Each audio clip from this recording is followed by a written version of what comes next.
When you travel with Riviera Travel on a long-haul destination, here is what's always included. Your international flights and transfers, carefully hand-picked hotels, some amazing experiences and excursions, breakfast and selected meals, and of course, your very experienced Riviera tour manager who takes care of all the finer details for you. Hi, my name's Adrian and I'm a Riviera tour manager here in Sri Lanka.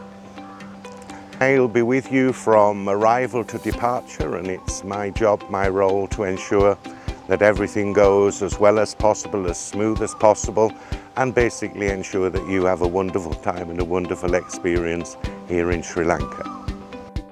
The best time to visit Sri Lanka officially is usually between the months of December and April. However, throughout the year, even during the monsoon seasons, Sri Lanka is very, very kind to tourists. We must always find that Sri Lanka rain falls at the night time and the daytimes are just full of sunshine and enjoyment. So an opportunity to tell future travellers to this wonderful island what you need to bring along with you. Well, first and foremost, nice lightweight clothing. Very cotton, brilliant linen, anything like that. Extremely important is also your footwear. Always bring some nice comfortable walking shoes.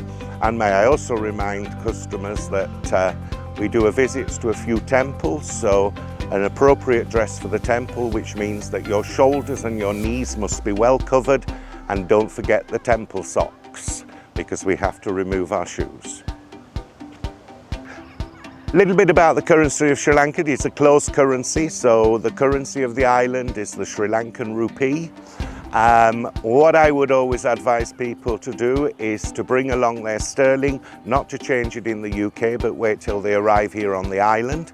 And you can change at the airport as soon as you arrive, always a good rate. And of course, during the tour, you're going to have lots of possibilities either to change further currency or indeed many ATM machines along route. So we'll always make sure you have the relevant currency. Tipping in Sri Lanka is part of their culture. Everybody tips everybody. So to overcome you worrying about lots and lots of small notes, please don't worry, we'll deal with that. We have a fantastic system of a tip kitty on board the tour, which basically means all tipping from hotel staff to jeep drivers, toilet attendants, people who are serving us coffee at our comfort stops. It's all dealt with by myself from the tip kitty.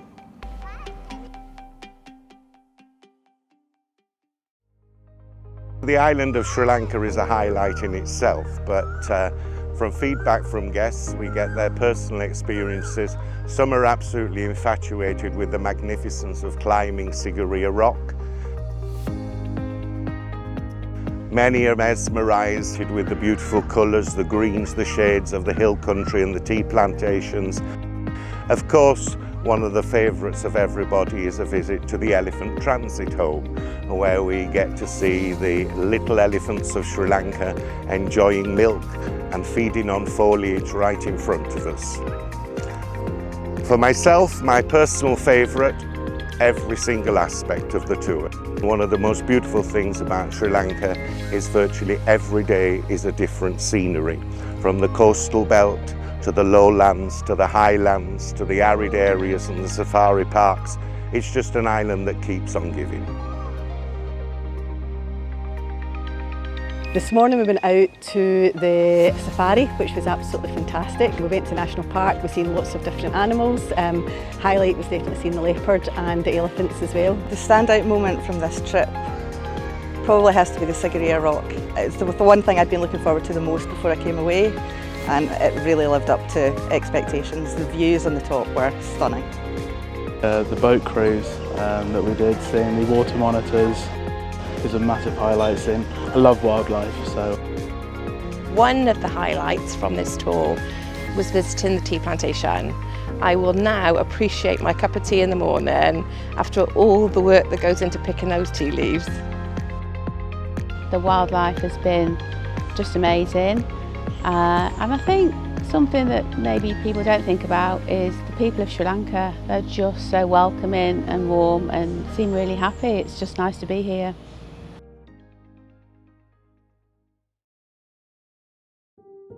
When our product team choose accommodation, the priority is always comfort and quality. We aim to include a minimum of 4-star hotels throughout the tour. Not just for the facilities, but because we understand it's important for guests to have a nice comfortable base to come and relax after a long day of exploring. Location is key too. Here at Riviera, we handpick our hotels to reduce travel times and ensure quality and authentic experiences throughout the tour. We want every hotel to reflect the character of the destination without compromising on guests' expectations. Every hotel is reviewed and inspected by us to make sure we're offering the best experience possible. I was really shocked when we came here and how good the standard of hotels were. We've had some really amazing hotels, especially the one we're in now, which is Yanantara, and then also the one in Nuwara Eliya. The accommodation we've stayed in has been top notch, and it's catered for anybody from families to single people, for solos travelling themselves, and also couples wanting a getaway as well. The rooms have been stunning, so large compared to what you would probably get in Europe. The pool size, the location, the food in the hotels, absolutely everything with accommodation has been perfect. I've got no faults with it whatsoever.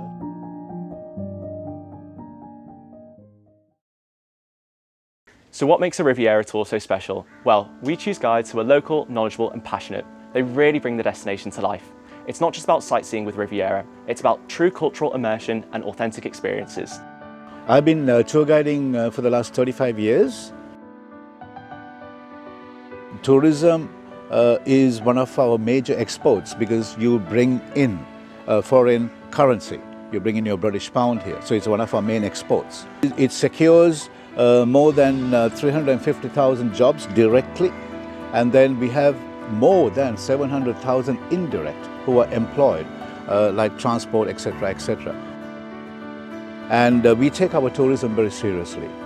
We have been having a Ministry of Tourism since mid-1970s, and we are professional, and we have been having so much experience in these last more than 50 years, I would say, of tourism. Those who have not visited Sri Lanka, all I can say is, please visit my country or visit this beautiful island. You'll never regret it. Its biodiversity is enormous, and within this small geographical space of 65,000 square kilometers, what you see is amazing. What you see is amazing. Like Marco Polo said, the island of Ceylon, for its size, is the most beautiful in the world. Sustainability is something that we are very mindful of. It's very much a collaborative effort, and we make sure that our local suppliers hold the same strong values that we do. We essentially want our guests to get the most diverse experiences that they possibly can. So with that, they feel like they've come away knowing that they have really got under the skin of the destination. All the included activities have been amazing, but apart from that, there's so much that you see when you're on the go. I didn't really take into account how much I would actually see when we're travelling on the coach. We've done so many stops on the way, places I never thought I would see. Basically, you need to do Sri Lanka on a tour. It's the only way you get to see everything in the country that you need to see, and you just don't miss a thing. The guides have been exceptional. Everywhere we've been, we haven't had to queue, we've just gone straight in. Everything's been prepaid for.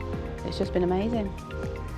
One thing that stood out for me is the local guide and the tour manager had so much information, and it was all really interesting as well. That was really good, and also how inclusive it is with everyone. You move around the bush, you make friends by the end of it. It's really good. The organisation is fantastic. The tour guides are amazing. Their knowledge is fantastic.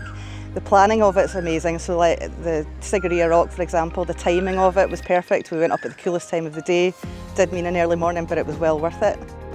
The downtime as well that people get is something that I hadn't quite expected. So you get to see everything there is to see, but you also get time to relax, which is just amazing. from an add-on point of view, I would definitely say go on the second safari. Even if you've seen everything you think you want to see in the morning, the experience in the afternoon is going to be completely different, so do it again. I think insider tips, if you've not done a tour before, packing cubes are a game changer. So every hotel you get to, you can just take everything out and pick out what you want instead of having to rummage through your case. I think binoculars are really handy, particularly for Yala, because obviously, particularly for the bird life, which is sometimes quite far away on a tree, with the binoculars you can really see it so clearly. The hotels all have washing facilities, so you can send your clothes off in the morning and they come back in the afternoon, so you don't need to pack everything because you can get washing there. Top tip for packing, I think, would be not to pack too much, because there's so much you can actually buy when you're over here. So I've definitely packed too much, but definitely stuff lightweight linen clothes and nothing too dressy.